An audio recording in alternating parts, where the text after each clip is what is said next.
A form of oxygen. An ozone molecule consists of 3 oxygen atoms. An ordinary oxygen gas molecule has 2 oxygen atoms. Most ozone is found in the upper atmosphere, where it is produced in small amounts, when the sun's high-energy rays strike ordinary oxygen molecules. Ozonothérapie, technique de soins utilisant de faibles concentrations d'ozone, un gaz naturel qui peut aussi être synthétisé. Les propriétés et avantages thérapeutiques de ce gaz ont été présentés lors d'une conférence. C'est d'Italie, pays qui utilise couramment cette technique de soins, que sont venus les conférenciers.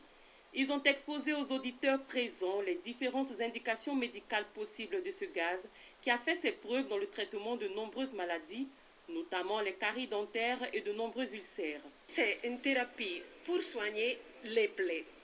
Non seulement les plaies de brûlis, mais toutes les plaies en général. L'ozonothérapie, c'est une méthode thérapeutique qui repose sur l'emploi d'ozone et d'oxygène. Cette combinaison moléculaire ne se fait pas au hasard, puisque l'ozone n'est jamais utilisé pur, mais en quantité minime mélangée à de l'oxygène pur. L'ozone, c'est une sorte de superoxygène composé de 3 atomes d'oxygène. La molécule d'oxygène n'en possède que 2. Les propriétés thérapeutiques de l'ozone auraient été découvertes en France en 1895 par 2 docteurs Labbé et Houdin. Mais c'est surtout en Allemagne que la thérapie par l'ozone se développera. L'ozone était médicalement utilisé depuis 1915 quand il avait été trouvé en Allemagne pendant la Première Guerre mondiale comme efficace moyen de désinfection contre les blessures et les maladies de peau. Par une microscopie perfectionnée, on avait découvert la capacité de l'ozone à perforer les parois cellulaires des virus, des levures et des bactéries. Les Allemands avaient fait beaucoup de recherches sur l'ozone dans la Première Guerre, du moins dans la première partie du XXe siècle, surtout à partir de la Première Guerre mondiale où elle avait été utilisée avec succès pour traiter les patients souffrant de la maladie de Crohn surtout, de colite ulcérée, de maladies inflammatoires de l'intestin et de diarrhée chronique provoquée par des bactéries. En 1902, le dictionnaire de pratique médicale à Londres de Clarks décrivait déjà l'application réussie d'eau ozonisée pour le traitement de l'anémie, du diabète, de la grippe et de l'empoisonnement par la morphine, de l'empoisonnement par la strychnine et de la coqueluche. Et pendant la Première Guerre mondiale, l'ozone avait été appliqué pour traiter les blessures et les conséquences des gaz toxiques. L'ozone n'est pas seulement un fort agent d'oxydation, mais aussi un très puissant moyen de désinfection non chimique. Il a la propriété unique de se transformer en une matière inoffensive, non toxique et écologique, connue sous le nom d'oxygène. En Europe, l'ozone est utilisé pour de nombreux objectifs, l'élimination des odeurs et du goût, et les couleurs anormales dans l'eau de boisson, et ordinairement pour la désinfection bactérienne et l'inactivation des virus.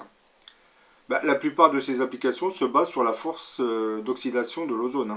En Europe, l'ozonisation est la méthode préférée pour inactiver les virus plutôt que l'alternative d'employer du chlore pour la désinfection. Plus de 90% de toutes les maladies ont des causes virales ou bactériennes qui sont transmises par l'air ou l'eau. Comme le chlore, l'ozone tue les micro-organismes. Le processus de stérilisation par l'ozone a lieu par destruction directe et oxydation. L'ozone détruit les bactéries 3500 fois plus rapidement que le chlore. Et la destruction des virus au moyen de l'ozone est parmi tout ce qui existe inégalable, sûr et infaillible. L'ozone est le moyen de purification propre à la nature. Le premier traitement d'eau par l'ozone avait été installé à Oostbaden en Hollande en octobre 1893. C'est assez vieux. Depuis, plus de 3000 municipalités dans le monde entier emploient l'ozone pour purifier leur eau et leur eau usée. En 1936, l'ozonothérapie s'est développée déjà à l'intérieur de certains hôpitaux. Mais la Deuxième Guerre mondiale en sonnera le glas. C'est à cette même époque qu'apparaissent sur le marché les produits pharmaceutiques synthétisés. La cortisone, les anti-inflammatoires, la pénicilline. La médecine officielle, préférant privilégier ce genre de médicaments, on occultera complètement l'ozonothérapie. Bien que la France ait fait disparaître de ses registres cette science de l'ozone, certains praticiens n'hésitent tout de même pas à en exploiter la thérapie. Et dotent progressivement leur cabinet d'appareils médicaux générateurs du fameux mélange ozone-oxygène. Des appareils médicaux générateurs d'un mélange oxygène-ozone permettent en fait l'ozonothérapie sous diverses formes. Vous avez les inhalations dans la coqueluche, les anémies, les bronchites, la tuberculose et le diabète. Et vous avez les injections cutanées, comme pour les furoncles et autres maladies de la peau. Bien avant que cette science de l'ozonothérapie ne ressurgisse, un journaliste américain, Camille B. Hazen, avait déjà inventé une nouvelle technique thérapeutique associant l'ozone à l'oxygène. C'était le bain de vapeur ozoné dans un caisson. Les bains de vapeur constituent une bonne méthode d'application. L'ozone mélangé aux molécules d'eau vaporisées est rapidement absorbé par le derme, c'est-à-dire la peau, et transformé en oxygène, lequel est absorbé par la catalase d'une réaction enzymatique, puis fabrique de l'adénosine triphosphate. C'est le carburant indispensable de toutes nos cellules. Et avec toutes ces caractéristiques thérapeutiques, l'ozonothérapie reste méconnue du public. Elle réapparaîtra de temps à autre dans certains cabinets médicaux, mais ne se développera pas comme elle le devrait. Bon, vous allez me poser la question, comment l'ozonothérapie guérit-elle? Le manque d'oxygène sera en fait la cause de nombreux dysfonctionnements dans notre organisme. Et certaines maladies que nous contractons seraient dues à ce facteur. Et en fournissant aux cellules l'oxygène qui leur manque, l'ozonothérapie leur permet de se nettoyer, de se régénérer.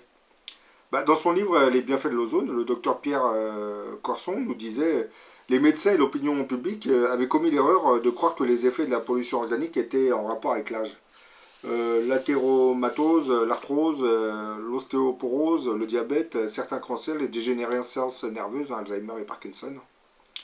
La sclérose en plaques ne sont pas dues à l'usure cellulaire au fil du temps, mais à des carences et à l'accumulation de toxiques. L'ozonothérapie, c'est un traitement qui réoxygène tous les tissus de l'organisme en éliminant tous les produits toxiques accumulés.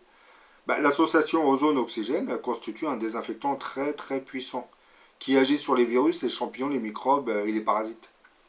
Il possède entre autres des propriétés cicatrisantes, antalgiques et anti-inflammatoires en cas de fistule chronique, plaies ou brûlures. En 1926, le docteur Otto Warburg de l'Institut Kaiser de Berlin annonçait déjà que la cause du cancer était un manque d'oxygène au niveau cellulaire. Donc l'ozonothérapie réoxygène toutes nos cellules, donc c'était un facteur à prendre en compte pour la guérison du cancer. En France, l'ozonothérapie sera en quelque sorte censurée par le milieu médical. Probablement que les laboratoires pharmaceutiques gagneraient beaucoup moins d'argent avec l'ozonothérapie. Ceci dit, quelques médecins en France se démarquent de cette pensée unique et ont décidé d'utiliser cette thérapie par l'ozone. Par exemple, le docteur Georges Monnier, médecin généraliste et président fondateur de la Société française d'ozonothérapie, disait dans un entretien qui était paru dans le magazine Valeurs Actuelles il y a quelques années, l'efficacité des traitements avait été démontrée en France dès les années 40 avec les travaux du docteur Aubourg à l'hôpital Beaujon de Clichy. Le docteur Georges Monnier essaie depuis plusieurs années de faire reconnaître les bénéfices de l'ozonothérapie qui pratiquait sous surveillance médicale avec du matériel stérilisé et à usage unique, ne comprend aucun risque et ne pouvait pas entraîner de complications. Les traitements par l'ozone permettent d'oxygéner nos cellules, de favoriser l'élimination des toxines et de stimuler le système immunitaire. On peut utiliser différents traitements par l'ozone. L'une d'entre elles consiste à prélever dans un flacon stérile 150 cm3 de sang du patient par voie veineuse. Celui-ci est mélangé à de l'oxygène ozonisé et réinjecté ensuite en intraveineuse. Plus de 70% des affections trouvent leur origine dans une carence aiguë ou chronique en oxygène. Donc en réoxygénant les cellules, on limite l'apparition de maladies. Voire on les guérit, on guérit complètement. Comble de l'ironie, l'ozonothérapie était bien née en France et elle avait connu un grand succès. Mais après la Deuxième Guerre mondiale, elle plongera à nouveau dans l'oubli à cause de la montée en puissance des laboratoires pharmaceutiques qui ont commencé à inonder le pays avec leurs médicaments, dont les molécules étaient synthétisées en laboratoire. C'était devenu une véritable industrie qui brassait désormais des milliards et des milliards.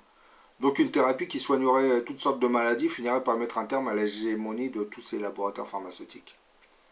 À cause de tous ces lobbies, l'ozonothérapie disparaîtra progressivement du registre médical en France pour réapparaître en Allemagne en 1972 et finalement réimporter en France en 1980. Donc en France, on invente des thérapies et c'est les pays étrangers qui nous les ramènent après. C'est incroyable. La censure en France, elle est vraiment incroyable. Les lobbies pharmaceutiques Ça explique entre autres le pourquoi de l'imposition de tous ces vaccins, pourquoi on commence à obliger les gens à faire des vaccins, surtout que là on commence à demander aux gens de faire vacciner leurs enfants avec 11 vaccins, vous vous rendez compte un bébé qui n'a pas encore développé sa barrière immunologique, on va lui injecter une dizaine de vaccins. Je ne sais pas ce qu'ils sont en train de rechercher, mais bon, j'ai l'impression qu'ils sont en train de nous préparer une mortalité importante dans le pays. Parce que les bébés, je ne sais pas s'ils vont pouvoir, du moins leur corps, leur organisme va pouvoir accepter autant de vaccins, parce que leur barrière immunologique se constitue à peine.